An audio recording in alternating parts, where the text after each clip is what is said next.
Oh, good. And we can get Sarah in the picture occasionally. We can just sort of stick her head in or something. Hey, so we'll start in about 5 minutes. Okay. And drink my tea. Where are you, John? I'm unfortunately in the great metropolis of Swindon. Oh, okay. So I could be. So where we are tonight, we haven't got the Moroccans in yet, but we've got Bianca in up in Romania, near Cluj, and just outside. You're just outside the city, aren't you, Bianca? Or are you in the city? No, I'm in the city now. Oh, and then we got Michael and Brenda sitting in the hill country in Texas. We've got Chris sitting in the East End somewhere, and Tarby sitting in Suffolk. In my kitchen. Yes, in the kitchen. Could you get Liam or if you just move the computer a bit, because every time you relax, you sort of disappear out. You know, it's a bit like. I'll get you a cushion. Okay, he's getting you a cushion, John. Oh, yeah, I know. I had this when I was first started live. I now have the computer sat on a box on the table. Aye. Mark. How are we doing? Brilliant. Yeah. Hold on. Is that better? Yes. That's perfect. Oh, we might talk about Cambridge a little bit with you, Mark. Might bring you in for the conversation. I don't need. We're not going to do a partial cake this on. Yeah, but do think about a second one. Oh, Brenda's worked for me before. She knows I'd drop her in it. No way. I tell her she's got a 10-minute set, and then make her do half an hour.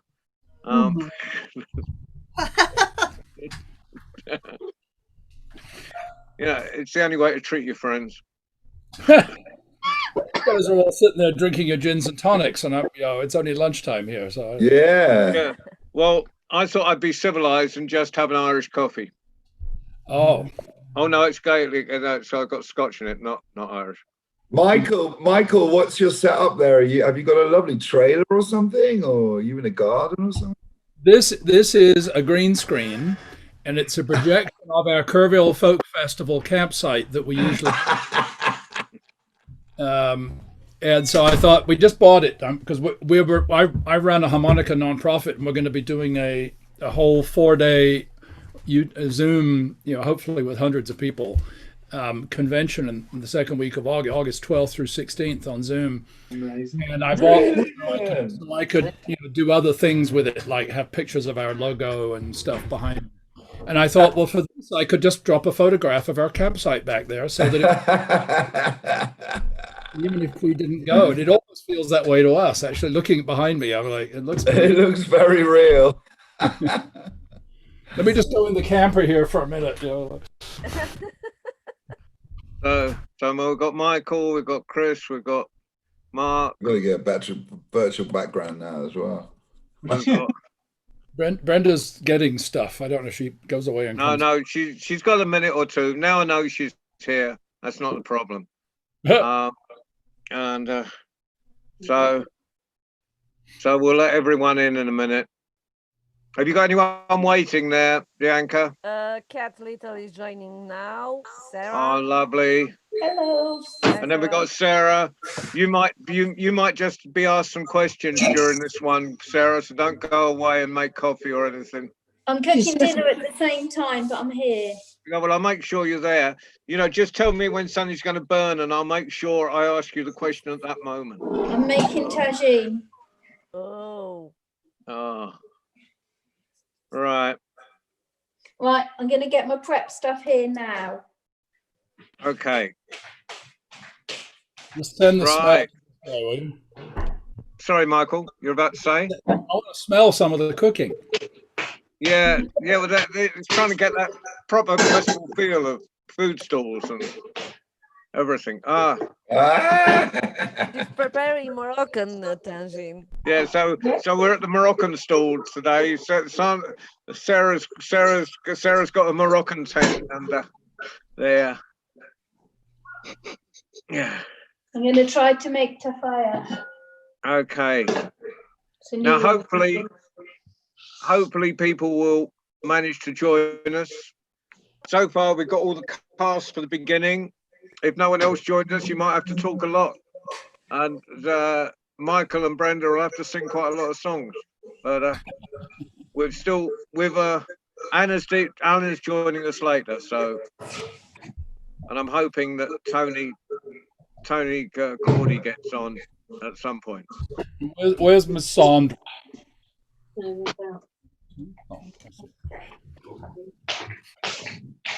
Okay, now now if you want to join in at any point, when we started, Bianca will probably mute everybody apart from the speaker, but then you have to unmute yourself. You know, so if you want to just throw a comment in, just unmute. But it means we don't actually get your cooking noises and telephone and. That'll be me. Sorry. Sarah, I will mute I'm not getting at you, Sarah. won't make any difference if you do, John. Okay. You coming for dinner, Bianca? Sorry, can you repeat? Yeah, she wants to know if you come for dinner. Yeah. Yeah. I'm missing tangine. Yeah. Can you, Bianca? Can you send me over some Somali? Okay. Next at the food conversation. Are we ready? Okay. Yes, I will mute Sarah. We're going to be muted now, right? Brilliant. That's better. Okay. Let us begin. Well, good evening, the assembled company, wherever you are and wherever you are watching, whether you are on YouTube, Facebook, or even here at the cafe. If you want to come into the room and live, just go to the cafe and just press today's stories and then press the join button and you'll come in and see us. But if not, you can just pretend you're an audience in the dark, in the back, at the back, up on the pyramid stage, up by the tree, right up the back where the television cameras aren't going to reach you. And so normally at the cafe, everyone's telling traditional stories, but stories aren't just traditional stories. There's stories of what's important to us, what's happened to us in our lives. And sometimes when we're missing something, everyone says, do you remember when we were blah, blah, blah, blah, blah, blah, blah, blah, blah, blah, blah, blah. And we're going to have a lot of that tonight. And we'll have some songs. And I probably went to my first festival now. Well, I kept telling, it was years ago when I kept telling Chris that it was my 50 years of festivals. So it would have been 4 years. So I've been doing festivals for about 54 years of different sorts. The first festivals I went to, and probably Tabi's been doing it longer than me, but the first festivals I went to were jazz festivals, and my first festival was Richmond Jazz Festival, and I kind of I remember the thing I most remember about it was and it's just like now, there was a ludicrous mixture of musics. There was the Yardbirds and the remains of Ted Heath's big band on at the same stage. Just that was brilliant. And something that they did there, because of course Richmond's in a town, and all it was, you know, the early days of people complaining about festival goers, and people were sleeping in people's front gardens. And I only found out this later. All I knew at the time was there was this beautiful marquee that everyone just crashed in and opened up their sleeping bags and slept in this one marquee. And it was only years later, when I was doing some research and finding out about it, that this marquee had actually been put up specially for people to kip in, because no one bothered to take a tent in those days. You just put a sleeping roll on, and and it was actually put up to stop people sleeping in the residents of Richmond's front gardens, which I thought was a brilliant idea. And no one told us; we just crashed in it. And but then I suppose, you know, and then the literature festivals and everything else, and then I suddenly, mainly because I used to call in at Tarby's on the Odd Folk Festival, of course, Cambridge Folk Festival, but between, I was living in Ipswich at the time, and between Edinburgh or Cambridge and wherever I was coming from was a cottage in Weatherden, and Tarby, who had in fact years and years before had moved me to in 1966, had moved me in a minivan down to my first flat in London. But I reconnected with her because she was doing furniture and all sorts of things at the time, and I used to call in on the way back for a cup of tea, and she said, "You ought to come to these fairs." And I kind of knew a bit about the fairs, but I didn't know much. And then I entered this weird world of alternative East Anglia, and I'm sure, Tarby, you have the odd moment that stands out through those years. Well, how did you start with the fairs? What brought you into them? I started, I think, when I went to Bungay Horse Fair.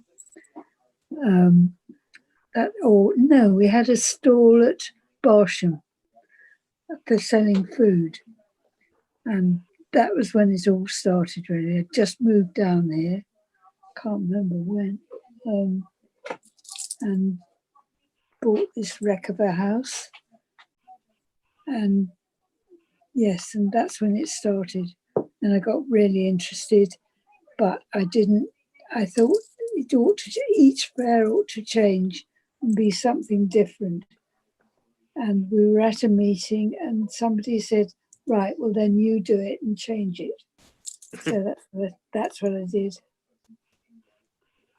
Well, that was, and well, of course, you know, I mean, there were some magnificent changes, and sort of, what were the give me a couple of moments that stuck out. I remember one that stuck out was when we burnt the stage down at Oaksmere, the outside stage. Well, we didn't, but Rara Zoo were on it doing an act, and I suddenly saw the stage going up, and I had to get them off quickly before they got burnt. That was one. Another one was Neil Innes was playing, and suddenly everything went. All the electricity and everything. He was completely in the dark, and there was a tent. The tent was packed, and I didn't know what to do really. But anyway, somebody sorted it. Thank God. as they did. Yeah, they did. And later on, towards the end of the fairs, I remember you trying one Rougham, and some of the convoy were there, and they wouldn't leave. Well, you were trying to persuade them to leave, and I remember you going from bus to bus to bus, and then you came back and said they'll leave if I mean, I'm paraphrasing, but they needed another field to go to where they could make some diesel money to get to Holland or something. That's it. Yeah.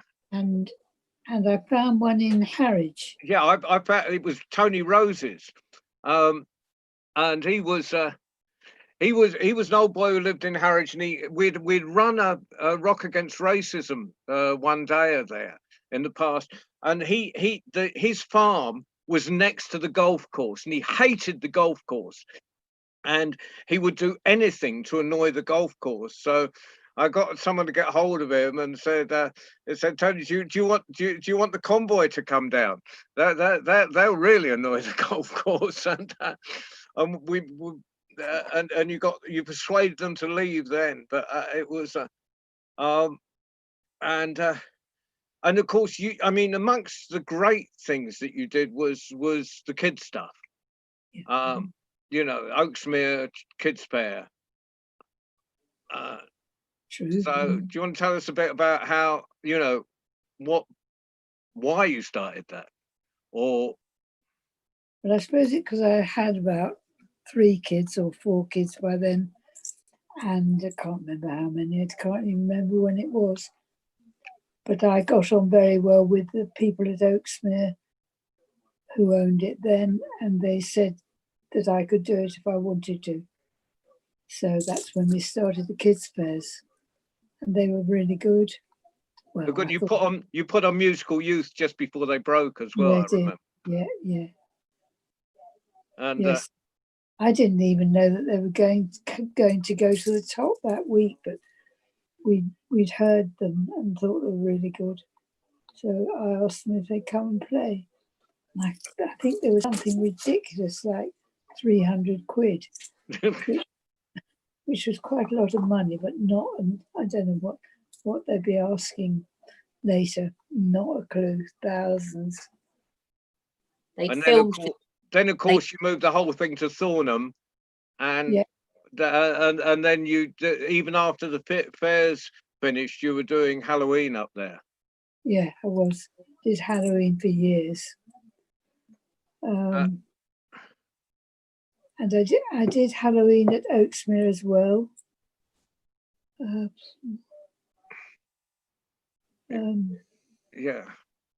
I And it kind of remember where we had some local, quite large gentlemen turned up and wanted to do something to one of the food stalls or something, and we had a gentleman by the name of Rock, a friend of mine who used to do a bit of security, and Rock built a fire between the two That's right. the two Yeah. warring camps, if you like, and said, "Yeah, I don't mind you getting to each other, but you're going to have to come through me first, I believe."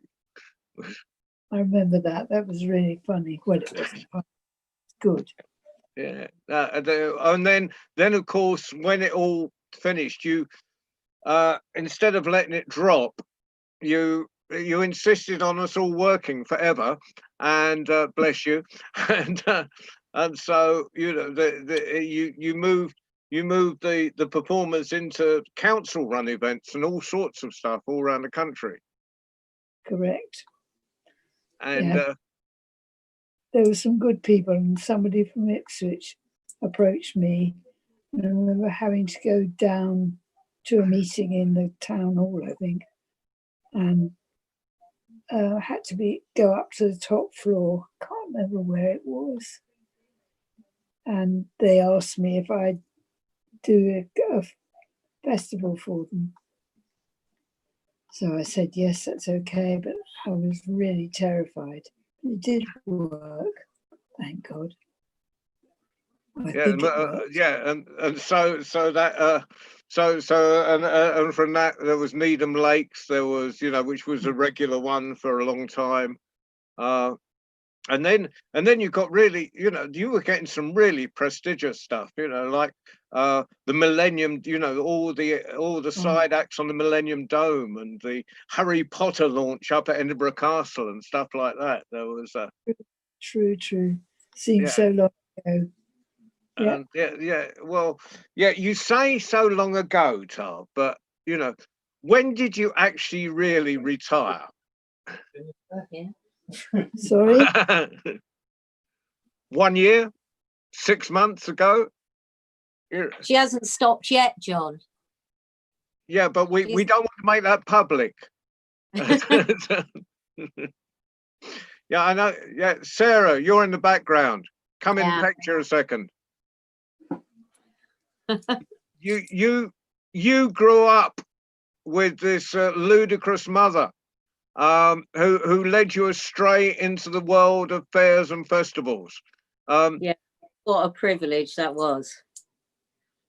Yeah, so you know, I mean, and you're still at it, and you know, Right. and of course I've missed out, you know, the sort of crowning, you know, almost the pinnacle of all this. So, you know, it's like, because everything sort of just built on each other. And of course, for the last few years, there's been, oh, got 20 years, I don't know, my memories, you know, the years start melting into each other, but then Weird and Wonderful Wood. So how did that happen? Well, because I suppose all my life I'd been stripping pine furniture. Sorry, get rid of the hand. And I decided that it would be really good to have something to do with, and I'd run the craft centre as well in London before we moved down here. I decided it would be really good to have something involving the crafts, wood, and I just something a bit different. So nearly everything you've done is because you fancied it. You know, well, I think that's a good idea. I think I'll make it happen.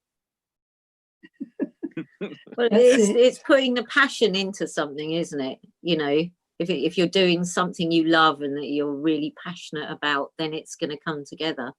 And I think that's what Mum's always done. It's always about the people and the art and the, you know, it's not about making vast amounts of money. It's always been about people and art and performers and stories and music, and, you know, and bringing all of that together is a skill that Mum has tenfold. Absolutely. And there was points when and I have to say, it's on behalf of every performer that might have been around, that there were points, it was a bit like now, where the arts were really under threat. And, you know, if it wasn't for people like Tarby, a lot of us would have just we'd have had no work and nothing, you know. I mean, that was just so can I have a mass round of applause? I know that she gets embarrassed by stuff like this, but I'd like a mass round of applause. And you know, and if you know, I mean, because what would people like? And unmute yourself, sister. Unmute yourself. Come on. Thank you. Yes. What would now, Sister Sledge? What would people like you have done without people like Tarby? I wouldn't have been able to have a fag round the back of the bicycle stands if it hadn't been for Tarby. She likes a fag, and of course I wouldn't have been able to do that with her.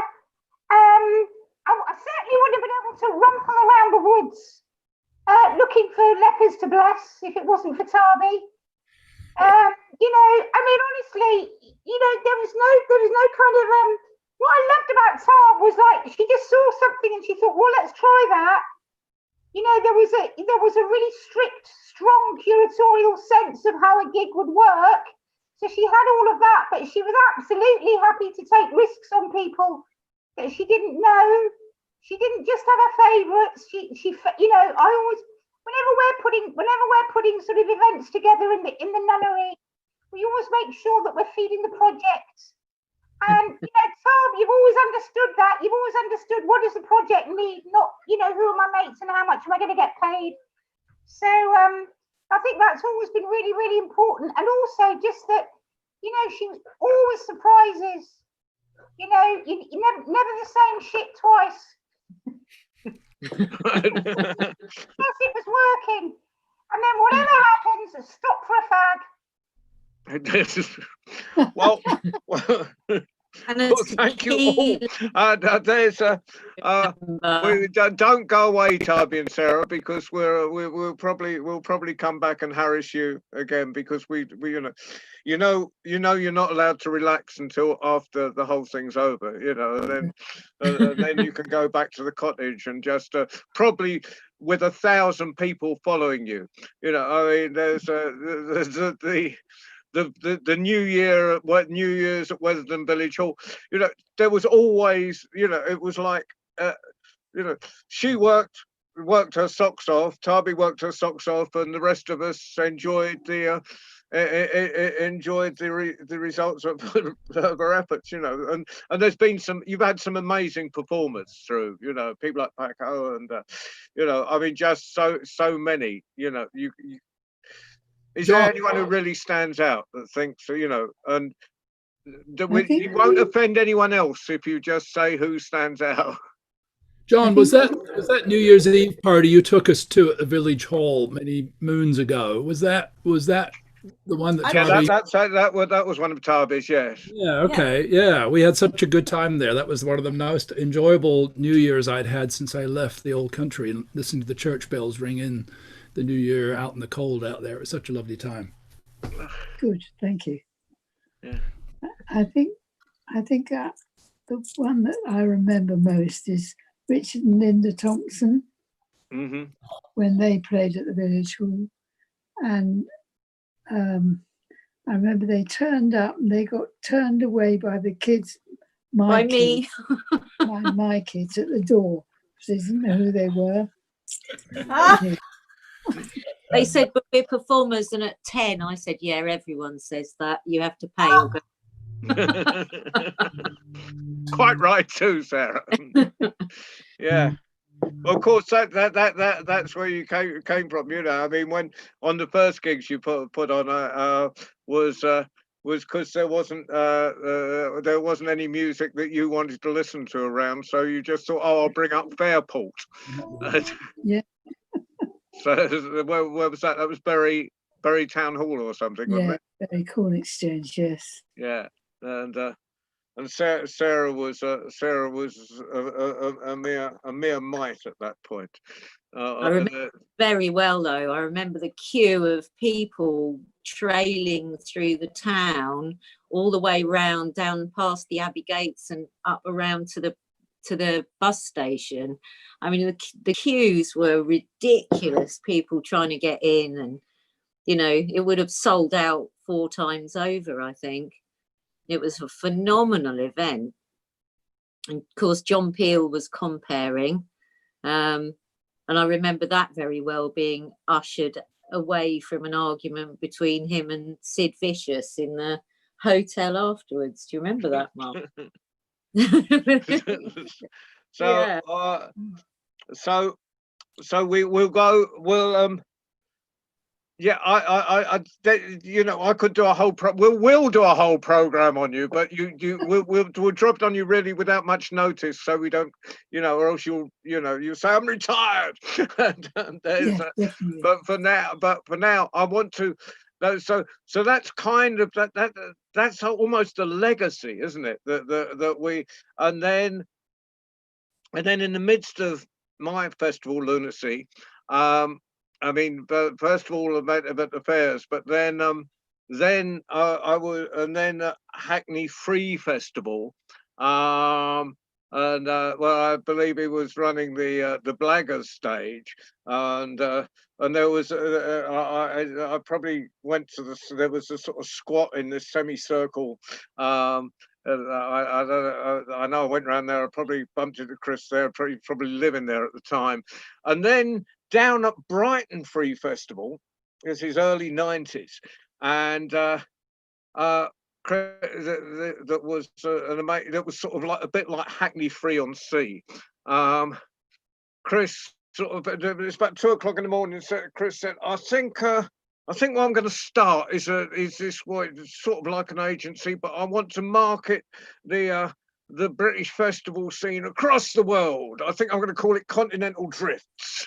And from that, I mean, I've done some amazing work for him as well. You know, I mean, my favourite one for him was a little one, was the Lord Mayor's festival. I don't know what it was called, but it was on Southwark Bridge, on one of the London bridges. And they built me a stage out of straw bales. And of course, London kids had never seen straw bales before. So there was and the first year I did it, the whole set was destroyed before the end of because there was I'm not being classist here, but there were a lot of parents going, as Tarquin was wrecking it, sort of be the big smile and clapping Tarquin on as they wrecked the set. So so the second year I did it, there was I found about extreme. We did the same security lot as did a few events in Cambridge that I knew quite well, and I stood one next to me and I said, these straw bales are going to survive till 5 o'clock. And should anyone touch them, this very large gentleman here will pick you up and drop you in the Thames. And no one disbelieved, and he nodded, and no one disbelieved me. There was, and in fact, at 5 o'clock on the dot, they all got the straw. There was this huge straw fight, but you know, that's just one of a few things. But Chris, you just, you know, we're coming right up to the minute here. You have just survived putting on a whole weekend online festival. Chris, work backwards. I think we've had Tarby working forwards, so we'll have you working backwards. What stuck out from this weekend, apart from you being incredibly tired right now?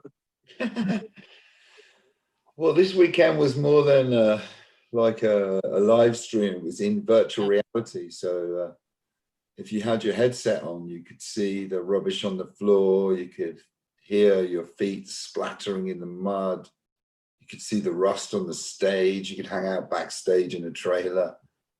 You could, and it took ages. Since COVID, we wanted to do like the best possible festival. The thing we did, we worked for Glastonbury Festival.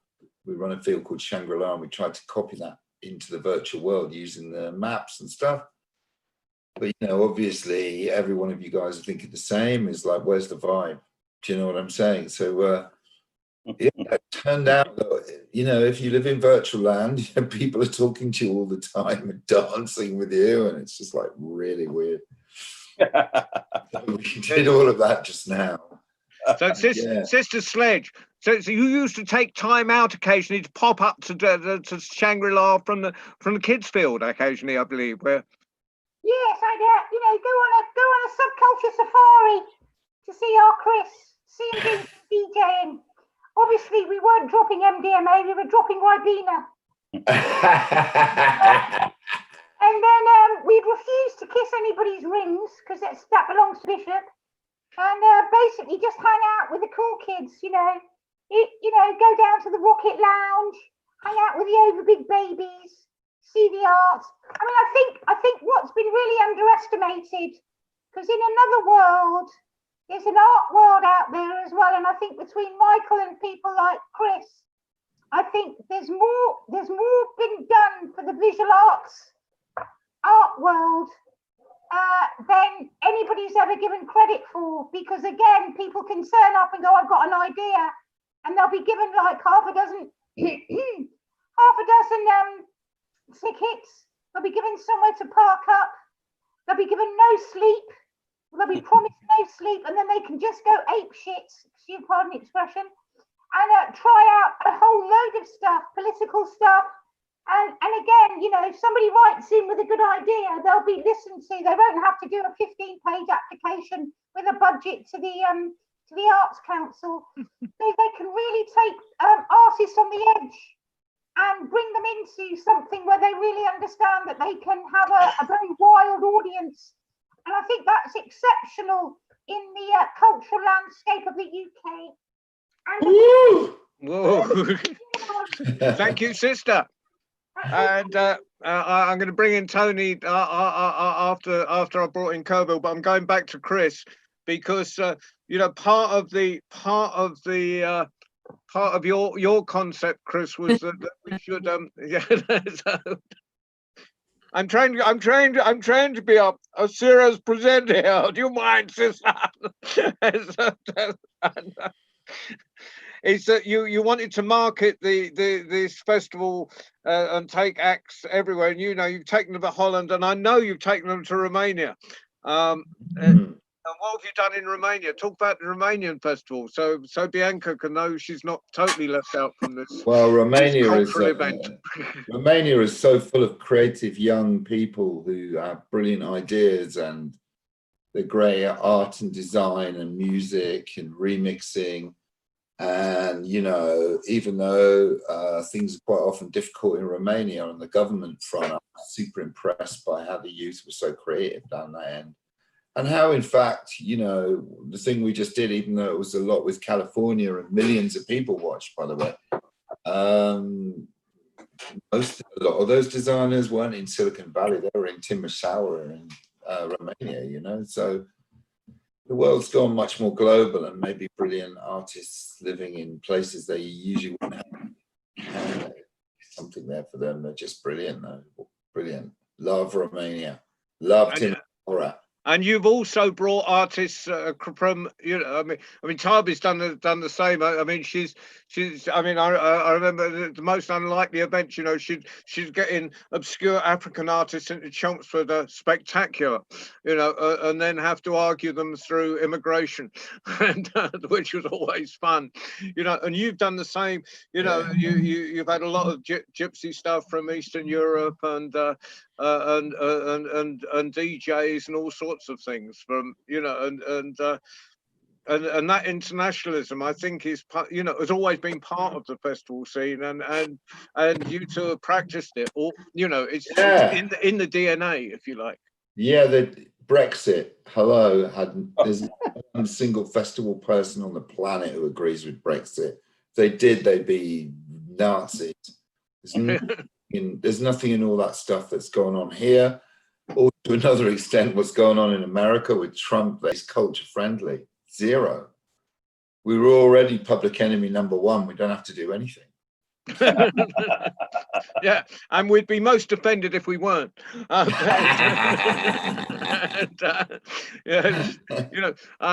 So I am actually gonna come. I did tell Brenda and Michael they were going to be on soon, but I'm actually joking. But yeah, I always lie. It's what I do for a living, and but you know, you know, it would be neat to and I'm probably coming back to everybody, but I would at least at this point, you know, we've talked about Glastonbury. I want to go back to a little bit about Continental Drift, but right now, I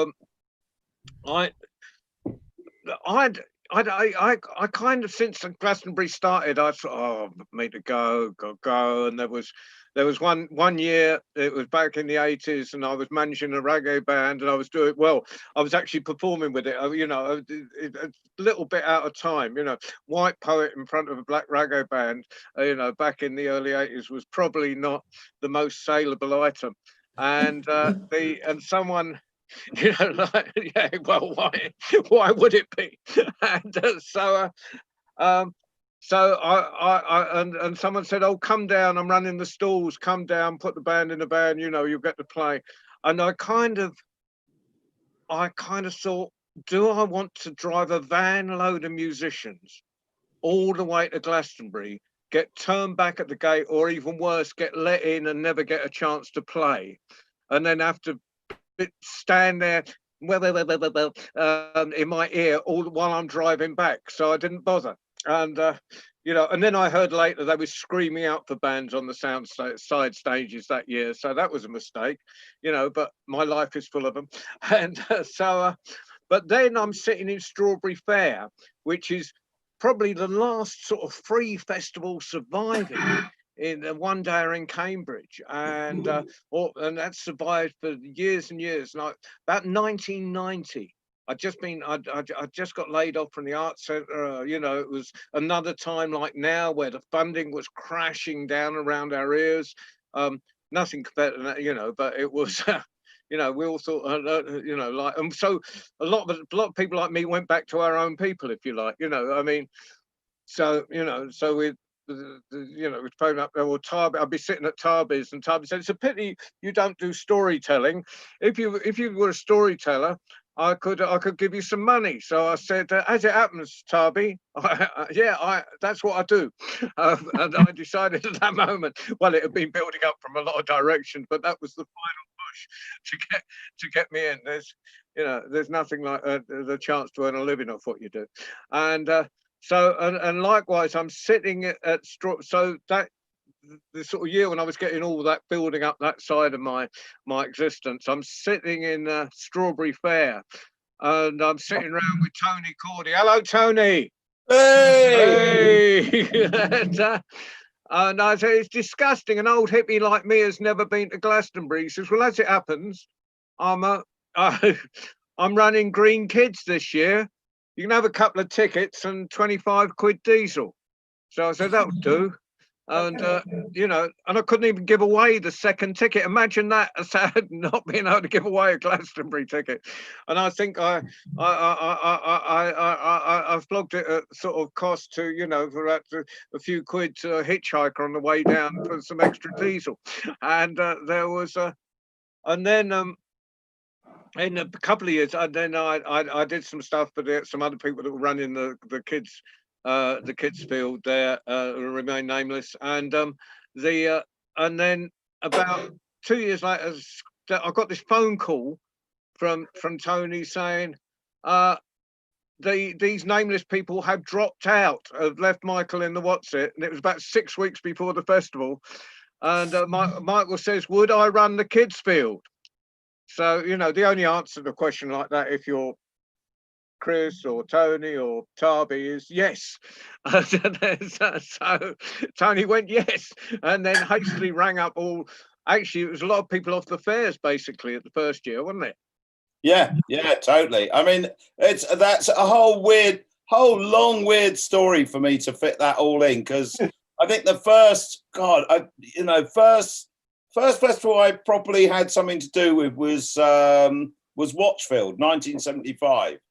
And I took a band there called Visitor 2035, which is fucking weird now because we're quite close to 2035. And back then it was like, we're never going to live that long. You know, it was astounding. And I got involved with Watchfield. And then I ended up being involved with the Festival of Fools in Amsterdam. And I came across all these crazy, weird people. Amazing people. I mean, a flowering of stuff that I'd never come across before in this country. Crystal Theatre and all sorts of amazing people in the 70s. And I helped make a film about the Festival of Fools called The Fool, which I don't think's ever really seen the light of day. I think it's now housed in a museum in Tel Aviv or something. Anyway, all wild, mad stuff. And then I came back and I did this, that, and the other. And then I heard that there was a Festival of Fools in Cornwall, 1979. I heard there was this Festival of Fools in Cornwall. And I decided, I'll go down there and see if I can find any of the people that I know from the Dutch Festival of Fools. And I went down there, and it was very early in the morning, somewhere crazy. I can't remember the name of the place, on the edge of the cliff somewhere, and it was windy and blowing a gale and everything. And I walked into this tent, which happened to be Simple Simon's. And there was this character there, sort of holding forth, and he was the funniest person I've ever met in my life. It was this guy called Michael Balfour, who later got christened Ancient Hazard. And he was he was an old, he'd been a film star, and he was a sort of really interesting character, but very, very funny. And then I met his son, Perry, and that is kind of how the Tibetan Ukrainian Mountain Troop started up. And we became the kind of main part of Stonehenge Festival. We carried Nick Turner's Pyramid stage around, and we had we were the first people to paint up our buses. We were kind of like, I suppose we were the English version of the Pranksters, because I'd read all that Ken Kesey stuff and, you know, been into all that stuff. And we did that for years. It was wild times. And then 1984, we all left the country because, you know, Thatcher had closed everything down, and we knew we were next because we were going up the motorway at one point, and all the coppers who were going to mash up the miners, they went past us. We were we did this thing. We painted all our buses all bright and colourful, and we writ Tibetan Ukrainian Mountain Troop on the back in this sort of Scarillian script. And we sort of blagged it for a long time that we were some sort of, I don't know, crazy foreign circus. And we sort of managed to avoid all the kind of, you know, being stopped constantly and having torches up our bums and all that stuff. You know, we managed to blag it for a whole long time. We were our motto was, you know, when it gets weird, we get weirder. And for a long time it worked. It was amazing. And it sort of caught on as well. It got everybody else painting their vehicles up and being more colourful. And yeah, and then we went abroad, travelled around for ages. and then came back, and obviously the bean field had happened. All that had gone horribly wrong, and there wasn't really another game in town, and so I phoned Michael up and said, "Oh, you know, do you fancy us coming down and doing something?" We did something right just above the railway line for a year, and then we took over what became the Greenpeace field, and for a couple of years we were the sort of naughty corner. In fact, I seem to remember, I'm pretty sure I gave Chris vehicle passes to get the Tofu Love Frogs in. I think that was probably 89 or something like that. Wow. Yes, true. And then we did that up until 1992, the last year, 1992. And we ran all night and we did all sorts of crazy. I remember I booked, what's his name? The poet. John Cooper Clarke. No, Heath. What's his name? Not Heathcliff. It's like that. You know who I mean, Tarby. Crazy. Heathcote Williams. Heathcote Williams. Yes, I booked him, and he came on at like 1 o'clock in the morning, stark bollock naked, wrapped in cling film with his cock out, spouting poetry. I mean, we were trying to do. People sort of blew people's heads a bit because I had that sort of influence of the Festival of Fools, which was really sort of a bit more kind of out there. And then 92, it's sort of, I don't know, I just got to that point where it was done for me. I just felt I couldn't do adults anymore. They were just too much of a pain. And I'd sort of decided that, because by that time I had 3 small children, I sort of wanted to do something for children. And then 93, I had the year off. And then 6 weeks, like you said, John, 6 weeks before the festival, Michael phoned me up and said, "Oh, my children's area is looking, I've looked at the aerial photos and it's really, nothing happening. Would you put something on?" And I didn't want to, I had a thing about, I've used that kids thing, KIDZ, for a long, long time, since the 70s.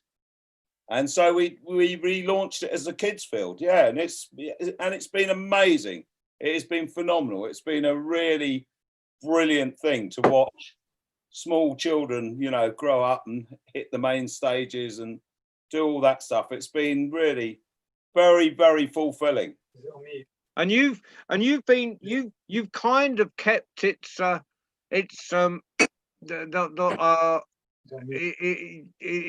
its principles. You've not allowed selling on the field or anything, so there's no way on a year like this that Orange or whatever it is, Vodafone, is going to come along and sponsor.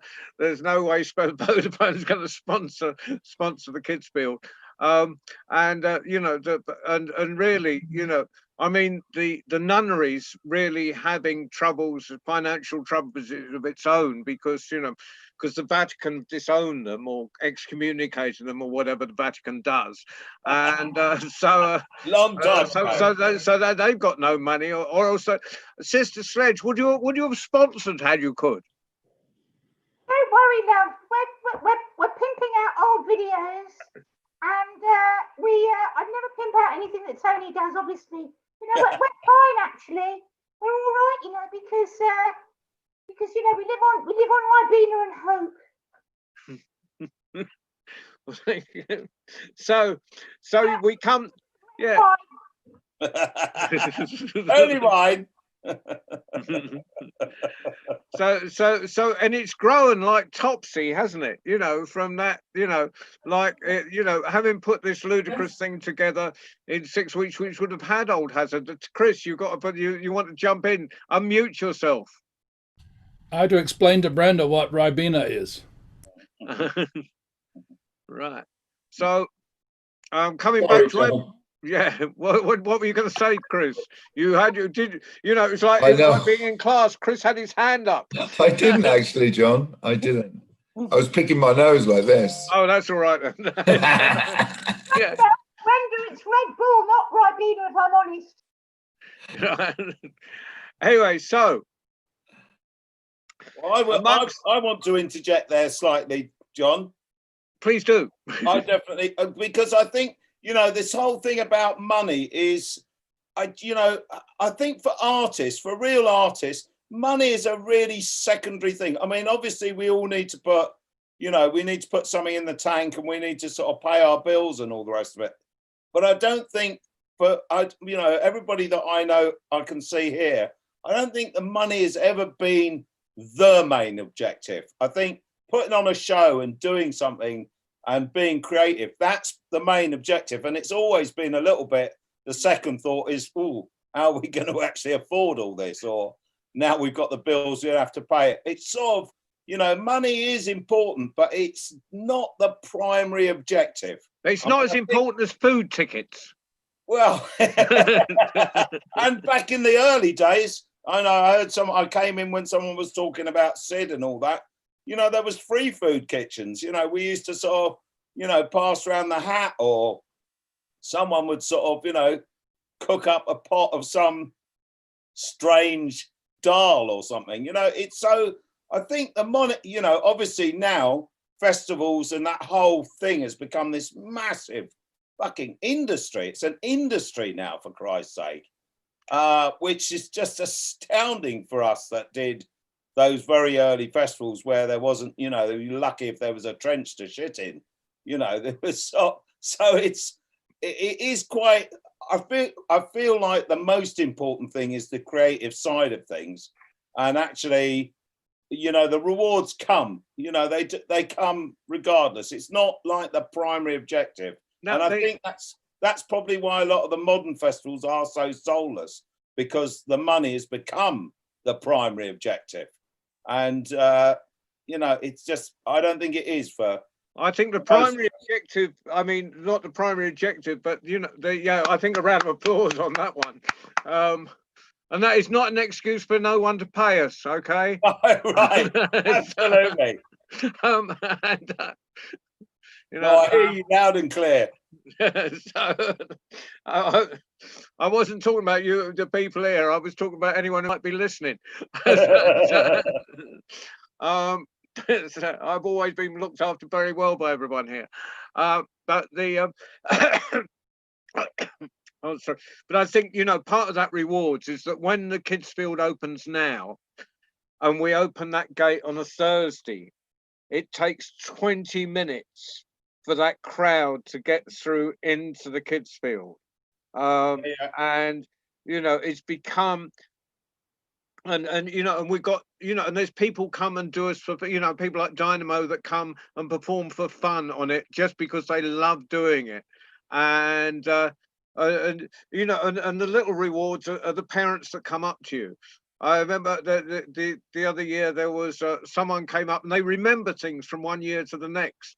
When I was introducing Dynamo one year, because the first year it was in my little storytelling tent, and so we couldn't allow adults in.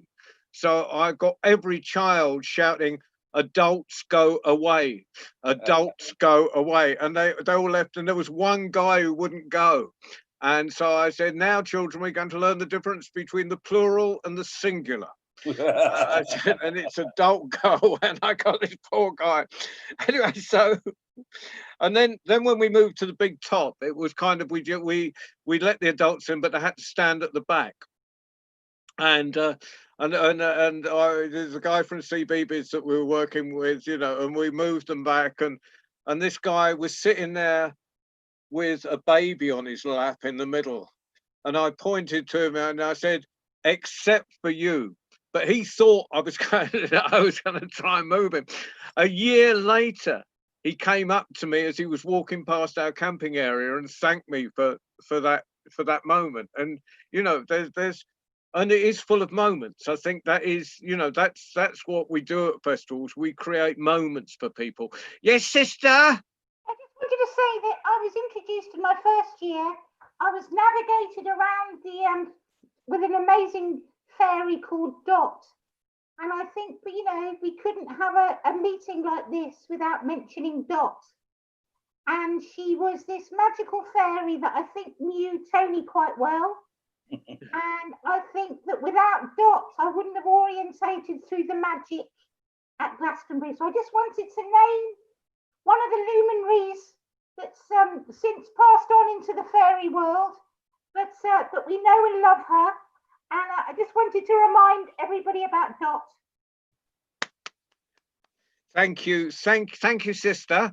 Now I'm going to move across the Atlantic because the first time I went to the States was when I didn't go. I went to Texas actually, and then I was taken out to and people told me about this festival Kerrville that and it's kind of difficult to imagine here. It runs for 3 weeks because the people that run the festival own the ground and nothing happens there. They call it an RV park, but they're lying, of course. All the RV bit is the hippies that won't move on at the end of the festival. And it's an extraordinary place. And 1/3 of our crew there, and of course Gail Ross does the storytelling. But 1/3 of the crew are performers. So I go on the breakfast shift because it's really it's really hot there most of the time, and breakfast shift finishes at 11, and then but the main stage, and it's kind of it links almost back to the fairs in the way it runs. The main stage is almost incidental. There's the main stage is the excuse for the campfire circles, because it's Texas, they can be, and which are all singer-songwriters and singers, and people sing like from 24 hours a day there's stuff going on, and occasionally people pop across the main stage, but more relevant, people from the main stage go to the campfire circles, and there's no star thing going on. That of course there will be internal politics like there are in all festivals, but in general, compared, like there's no one being flown in by helicopter and then disappearing at the end of their gig. And there's and it has and as you get there, instead of people saying where's your ticket, they go welcome home. And that's which for me, and just that it was, and amongst the people that introduced me to that, who also came to Glastonbury to the Kidsfield years and years ago back in the 90s, was and then we blagged gigs for her in the bar, in the performers bar, on the theatre field, and then the backstage, a backstage bar of acoustic, and played round that. But the person who introduced me to Kerrville was Brenda Fried, and later. And there she met, and I won't spoil the story, but then next to her is her husband, Michael Diaz, and who became now I'm always doing this. I hit. Oh, that's it. And you became well. I'll interview you about that later. Brenda, do you want to tell us how you got to Kerrville? You got to Kerrville in the first place? Yeah, sure. So I am originally from Iowa, in the center of the U.S., and I took off with a man called Bob Clark, and he was a poet and songwriter, and we rode our bicycles. We pedaled across Iowa and then went north and went up into Canada, and he had a daughter up there who is now my daughter and our daughter, and her children are our grandchildren. But anyway, so we went up to see her in Northern Ontario, and then we went and dropped back down. We were going to stay in Canada, but it was too expensive for our budget, so we dropped back down and followed the St. Lawrence Seaway, and went up through New England, and then we took a ferry to Nova Scotia, and then we came back and went all down the East Coast, and island hopped with our bicycles, and while we were on the trip, we came across all these dead animals and stuff, and visited some Indian reservations, and I made jewelry as a kid, and so we started making jewelry and selling it. Then we had more of a budget, so that was kind of nice because people were buying the jewelry that we were making from porcupine quills and stuff, and it was quite a creative trip. And then we went all the way down to Florida, and then we were our goal was to do the perimeter of the U.S. And when we got to Texas, we went to Luckenbach, and we had the guitar with us because Bob was pulling it on a trailer. And we, we would get the guitar out, and people said, you need to come to Kerrville, which was like 40 minutes away. They said, because there's a big festival and this is a work weekend. And so they kind of hauled us over there, and that's how I was introduced to the Kerrville Folk Festival. And then we decided we would stay around Texas and be on staff because it was a 3-weekend festival, in 2 weeks. And so we we worked for an organic vegetable farmer we had met when we went through this one town, and waited out the 3 weeks. And then we went to the festival and stayed for the 3 weekends and worked on staff, and then played in the staff concert. And that's basically was a life-changing experience for me, because we decided to settle in Texas then because we were looking for a place to live. So we settled in Texas in the Hill Country, and then the Austin International Poetry Festival happened, and John came over, and because Bob was a poet, then we met John, and he came out and stayed with us, and that was a wonderful experience. And then so the Kerrville Folk Festival is like a marker in my life, because Bob and I ended up there, and then basically our marriage fell apart there like several years later. And then there in between that, I would come to England, and John and I went on tour, and one of the most really incredible experiences I've ever had was touring around with John. And we went, between my gigs and festivals, I was introduced to all these people, and it was so much fun. I have this corner of this bulletin board in my room, and it has all my favorite things from John and John Rose family and stuff. And then I met I met Michael at the Kerrville Folk Festival. And you should never call your husband your ex-husband's name. He's so used to this story that, it's just kind of part of life. It's part of my story. But anyway, so have some more scotch, dude. Yeah, right. So then Michael became like the executive director of the Kerrville Folk Festival. Not the executive director, thankfully. Well, he became chairman. The chairman of the Kerrville Folk Festival. So I didn't have to do anything. That's a bunch of bullshit. But anyway, so the festival is a huge part of our life together, and this is our camp behind. That's a picture of our camp. It is your camp. Don't give it away. And so you've got a song, haven't you, about your meeting there and all that sort of thing. So we've had a lot of chat. So let's have a bit of music, I think. Okay, so this is a song about how I met Michael at the Kerrville Folk Festival.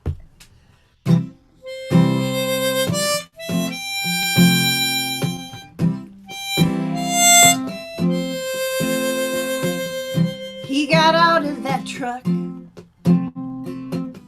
She was sitting with a friend. He didn't notice her, but her heart jumped for him. Later under the stars, she said, I think we've met. He said, we sang a song together once, and then she remembered when they talked till they'd said enough of good times and the tough. And when you put all the pieces together, it's the picture of love.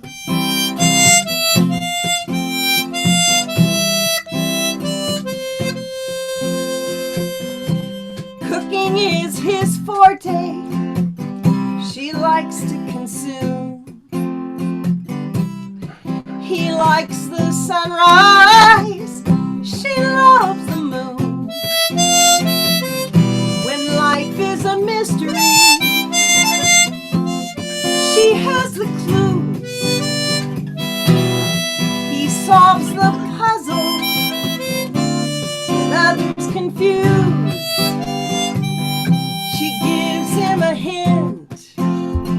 he gives her a shove. When you put all the pieces together, it's the picture of love.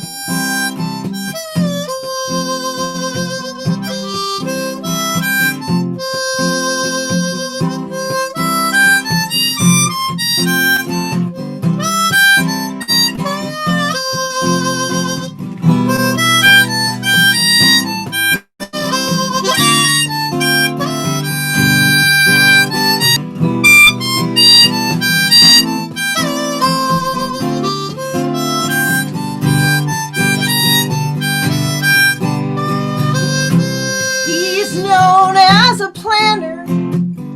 She acts on the spot. He likes things in order and remembers what she forgot. He lights her fire and says she floats his boat. He trips her trigger, oh, he does say more. That's all she wrote. The time they're together, there can be no love. And when you put all the pieces together, it's the picture of love. Picture of love. Picture of love.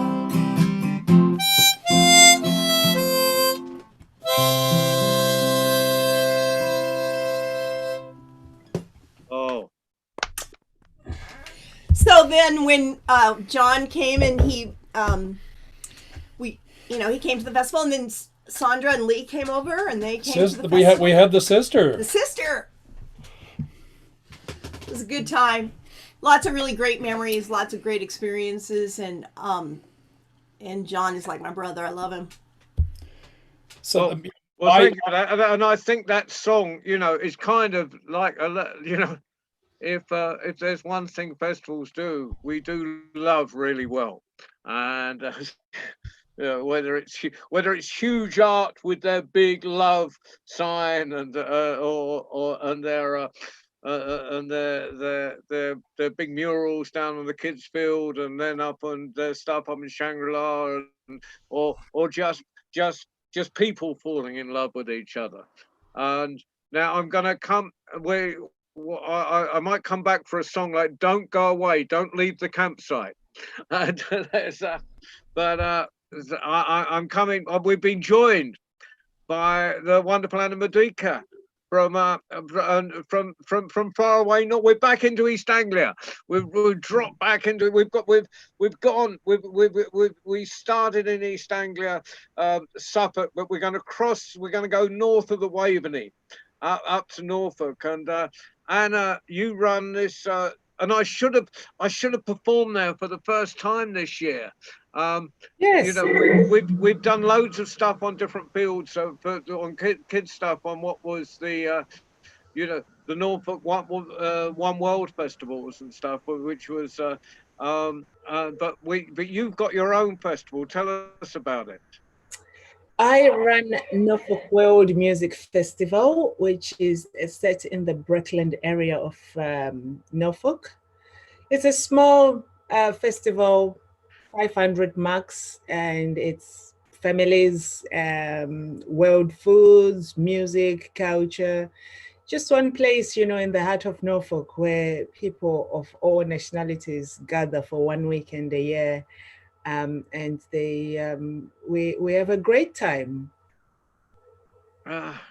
So and of course, what actually made you start that? Because you're an artist of your own right, and have been for a very respected artist for a lot of years now. So what made you want to go into the ludicrous bit of being a festival organizer? I had babies. All right, that'll do it. I wanted to work from home, and I thought, what's a better way to kind of combine being at home with the kids? So I started the festival, but on the back of it, it is a fundraiser that I do for orphans in Zimbabwe. So I send orphans to school. At the moment, I've got about 47, but it kind of goes up to about 60, sometimes 70. So it fluctuates depending on their situation. So kind of, I mean, they say that charity begins at home. And what I wanted to create was something really unusual for Norfolk, which is kind of world music. And on the back of that, I wanted to help children go to school in Zimbabwe. So it's kind of worked side by side really well, but COVID is hit both areas very, very hard, obviously. And we're just having to restructure and find a way how we can move forward after this year. Whoa. Now, well, best of luck. Hopefully, well, we might come to we might close the program on a moving forward discussion. But right now, and you know, I've mentioned you're an artist, singer, drummer. Would you do this the honor of doing us a song? You'd like Dropping you in it straight away. I wondered what you were going to ask me. In that case, I'm going to show you the instrument I play. This is called a nyunga nyunga, and it's from Zimbabwe. It comes from my people, actually. It comes from the Eastern Highlands of Zimbabwe. But it was made very, very famous by an amazing young singer, well, similar age to myself. So she would have been 44 as well this year. So she made this instrument famous all over the world. Her name was Chione Somaraire. I've been playing this for a while. I will hopefully play another song and I'll show you another different instrument, which I play as well. So I want to play a song here, which I've been learning in lockdown. And I think we've all kind of find a way of challenging ourselves to either learn new tricks or new things, or do a bit of gardening, catch up with all those jobs that we've been meaning to do.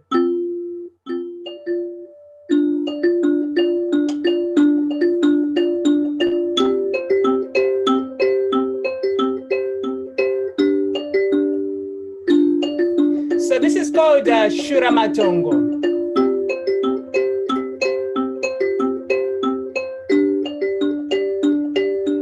And Shura Matongo in my language in Shona means pandemic.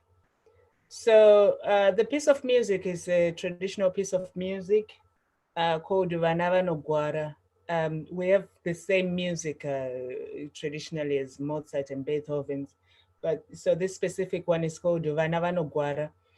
But I'm going to use improvisation to lyrics on the word Shura Matongo, pandemic.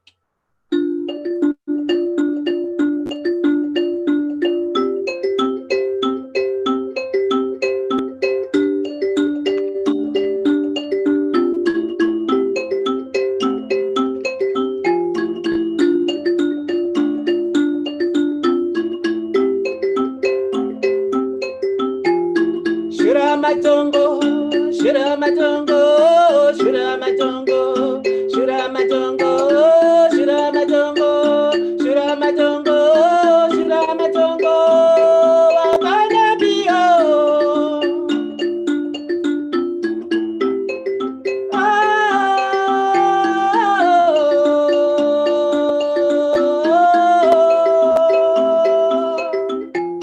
Shura Matongo, Shura Matongo, Shura Matongo, Shura Matongo, Shura Matongo, Shura Matongo, Shura Matongo, Wabana Bi.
shoulda, shoulda, shoulda, shoulda, shoulda, shoulda, shoulda.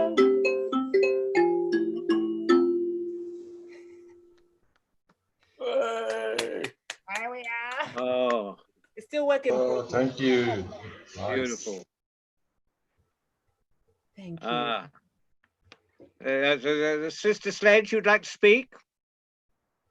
I just want to say that that was incredible, and that I was very lucky to sing with Stella Chishewe quite a few years ago.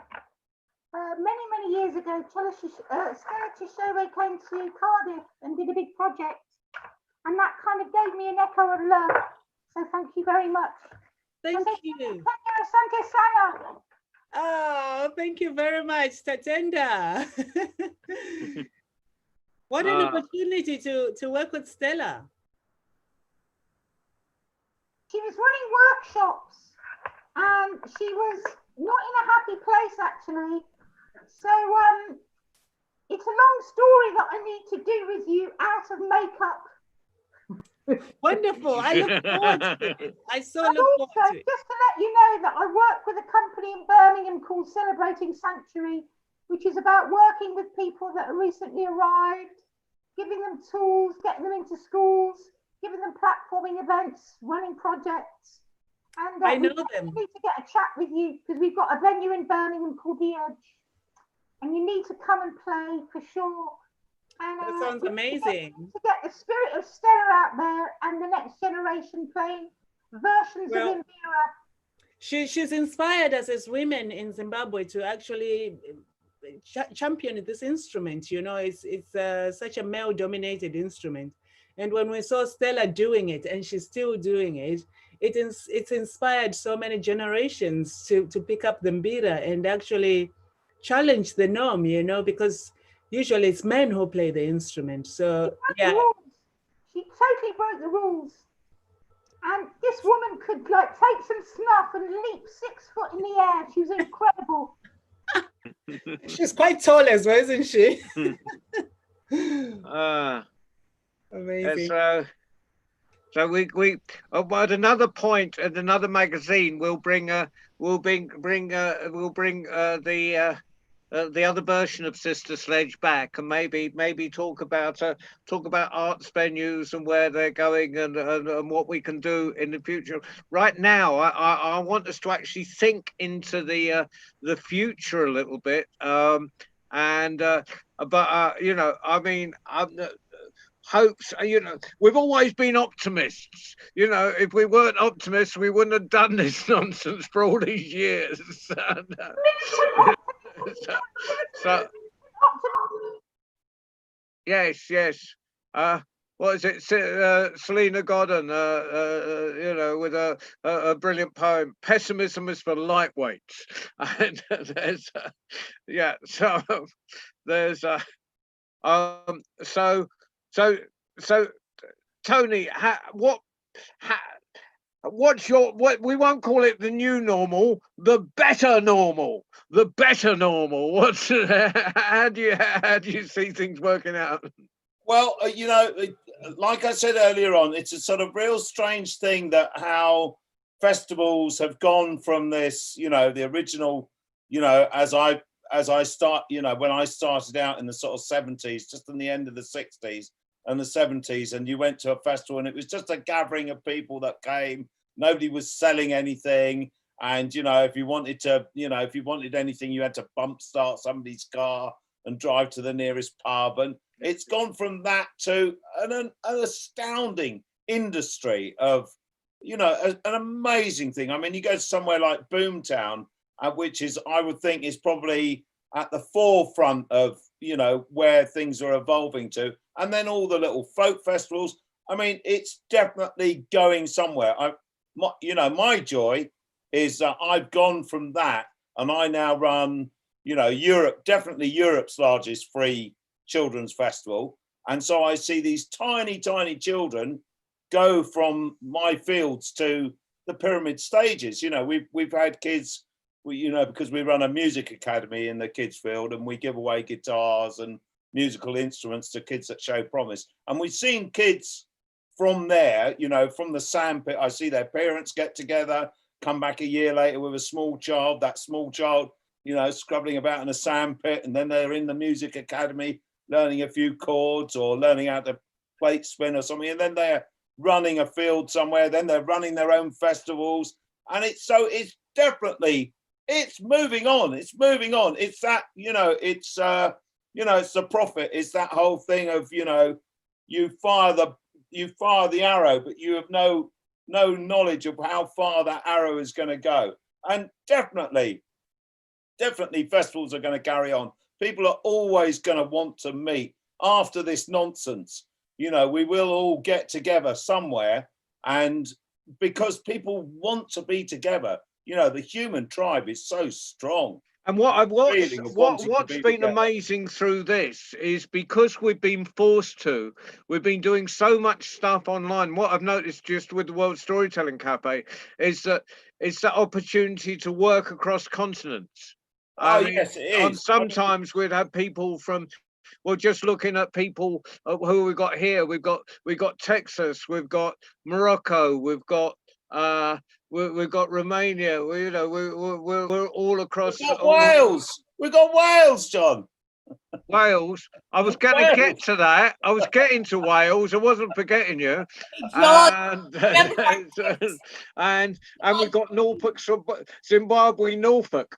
There's John, remember our Texland idea?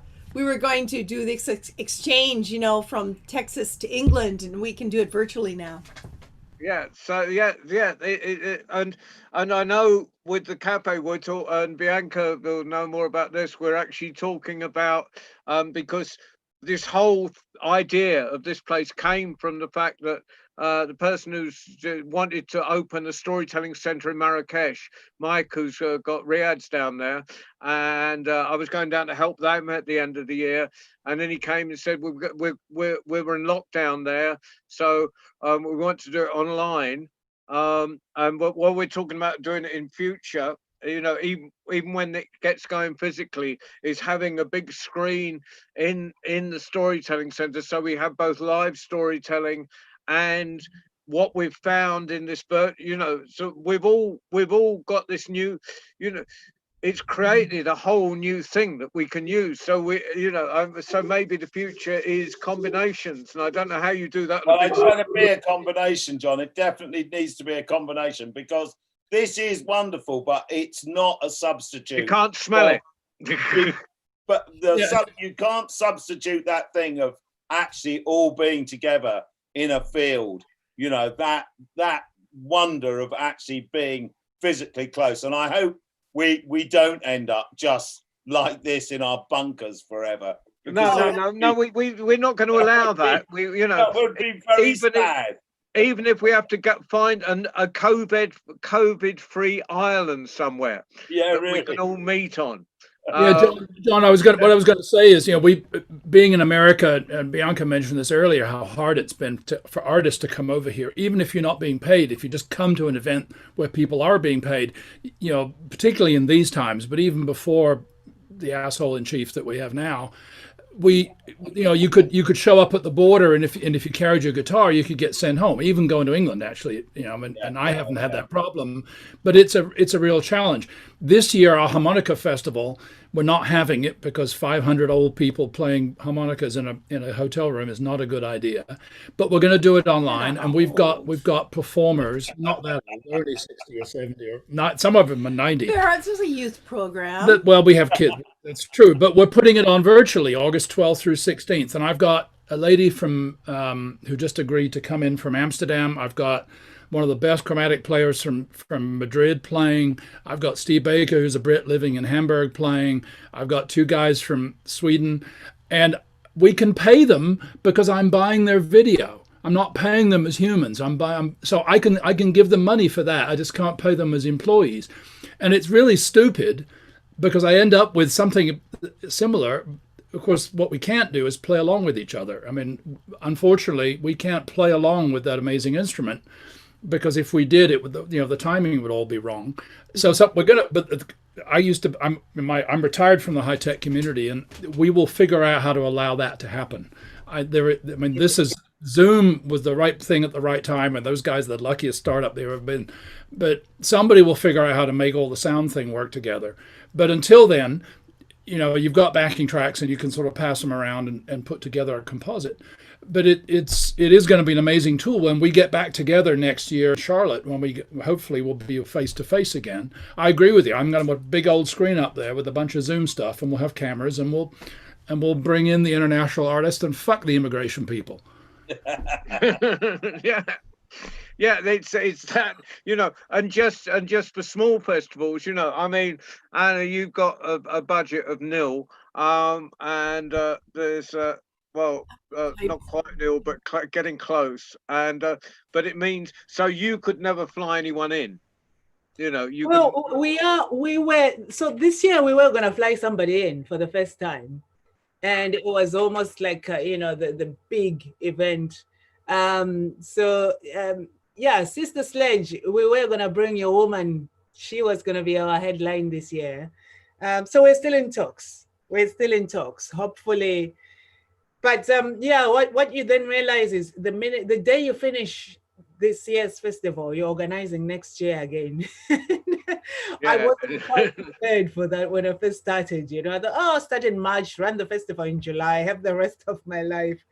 But no, it takes over. But what Tony is saying as well, watching the children grow. I mean, that is where it's at for me too.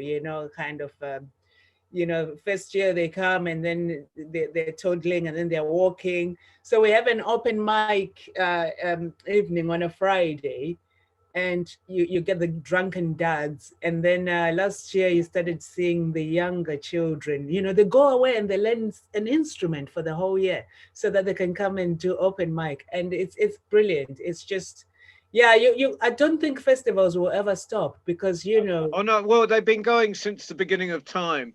I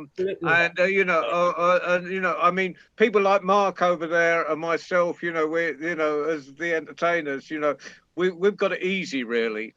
The people that do all the work, are people like Tony and Chris and Tabi up there and Anna. So so Mark, just you and I think a round of applause for all those people.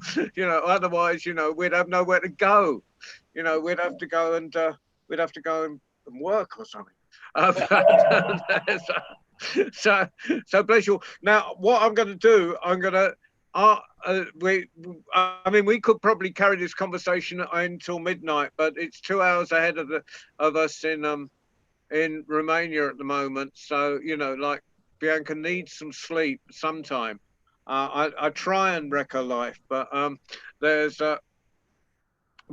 so what I'm going to do, it's a festival, so let's finish on a couple of songs. So we'll have one more from Michael and Brenda, and then we'll finish up with another piece from Anna, if that's okay with everybody. Are you okay with that, Anna? Yeah. Yeah, cool. And what? Hold on. Mark wants to say something. Hold on. Unmute yourself, Mark. Unmute.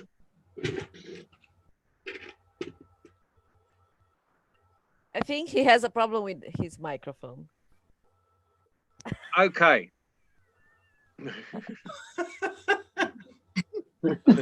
Oh, you're going to have to go. Right.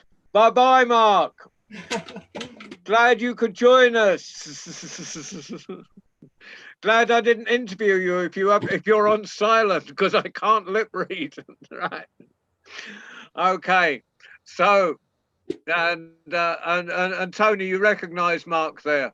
I did, yes. Yeah, they're normally walking around with a bird on his head or something. So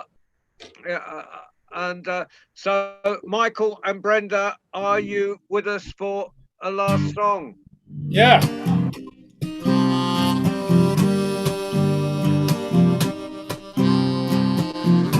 News is breaking me.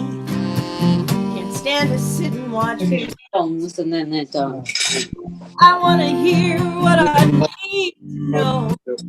Too many forces, too many shows.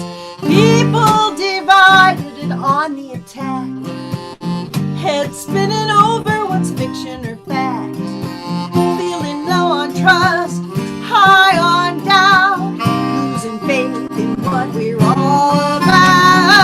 I'm always thinking, what can I do? I'm only one person in one pair of shoes. What I really know inside is that it's up to me instead of feeling confused. It's courage I need. One woman refused the back of the bus. One person changed the world. One person can change the world. Progress comes, change is hard. Along the way, we all get scarred. Children suffer while we hold our debate. We're all spun up between love and hate. You might be thinking, what can you do? The hand you were dealt feels unfair to you. What I really want to say is that it's up to you. Instead of feeling defeated, find something to do.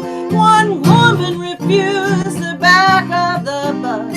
One person changed the world. One person can change the world.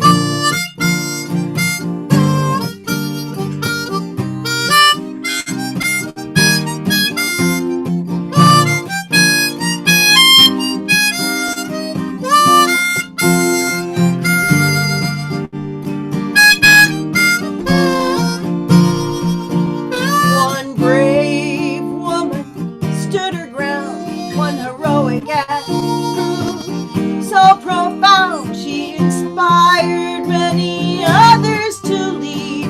Working together will change history. But are you still thinking, what can we do? It's never too late to make our very first move. What I really want to say is that it's up to us instead of feeling discouraged. Let's all be fearless. One woman refused the back of the bus. One person changed the world. One person can change the world. One person can change the world. One person can change the world.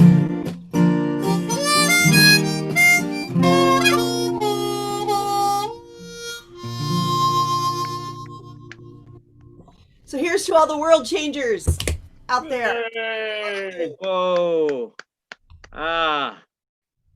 That's brilliant. That's brilliant. And I'm going to finish.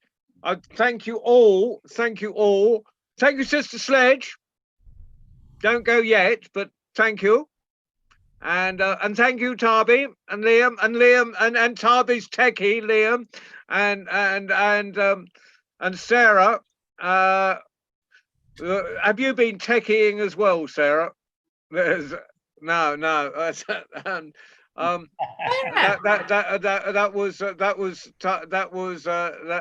were both the Sarahs then. Oh, beautiful woman. I didn't know she's there. Hi, Sarah. I'm sorry. Thank you, everyone. Right, but right now. Hi, Anna. Nice to see you. Oh, Sarah helped me set up the festival. Amazing. Long time. woman. Oh, I can't believe it. Big hug. Oh, I'm back. Thank you. Hey, I'm back in Norfolk, Anna. We should get in touch and go for a drink. I love that so much. Of course. So good to see you. Wow, that's made my day. Well, Anna. Well, anyone who actually, before Anna plays that does our final song and I do all the goodbyes and all that stuff, Anna is going to be on here again with her own 3/4 of an hour, just Anna Vidica by her, in her own right on Saturday, August the 8th. Yes. So we've both got the same date. That's always very useful. So Anna, do you want to play us out? Well, not play us out, but do a final, whatever, with music, song, and the space is yours. I shall leave the rest until we meet again. But I'm going to be playing Bundula this time. And the song I'm playing is a song I learned from a dear brother of mine, Chatwo Lutiro. Some of you might have come across Chatwo. He was an amazing teacher, mentor, artist. Sadly, he left us last year in June. So this is a song that I learned from him, and I want to dedicate it to him. Sometimes I can feel his presence when I play this song. So I'm hoping he's here with us. But it's a song about eating good food. And I don't know if you've eaten or you haven't eaten yet, but I certainly had nice food today. I decided to have a Zimbabwean food, and it was very delicious.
Maybe you can join me a little bit.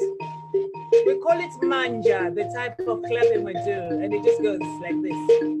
Ba, ba, ba, ba, ba, ba, ba, ba, ba, ba. That's it. So you're clapping along, and you can go.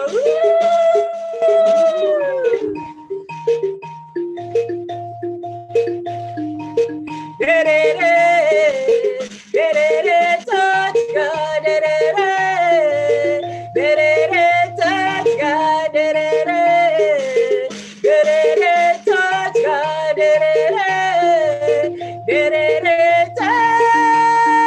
highway, touch highway, touch highway, touch highway, touch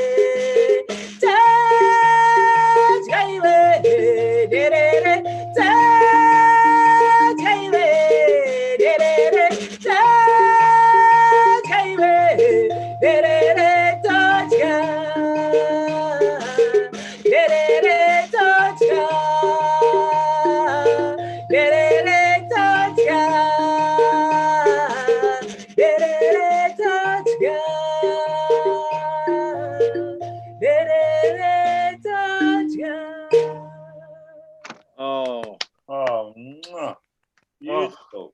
Fantastic. Thank you so much for the opportunity. I need to thank you, everybody. And, you know, I mean, I know the BBC and ITV make documentaries on festivals, but I'd like to think all of you have made it possible to a proper bit of archive here that's really got into the soul of fairs and festivals. So thank you, Tony. Thank you, Sister Sledge. Thank you, Sarah's. Thank you, Tabi. And Anna and Bianca and Chris, who's gone, and everyone who's been here and gone. But we've had a wonderful time tonight. Thank you for coming. Thank you. Fantastic to see you all. Come to the campfire. Bye. Thank you, Bianca. Good to see you, Toby. Where is that? Yeah, lovely to see you, Darby. Mucho love to everybody.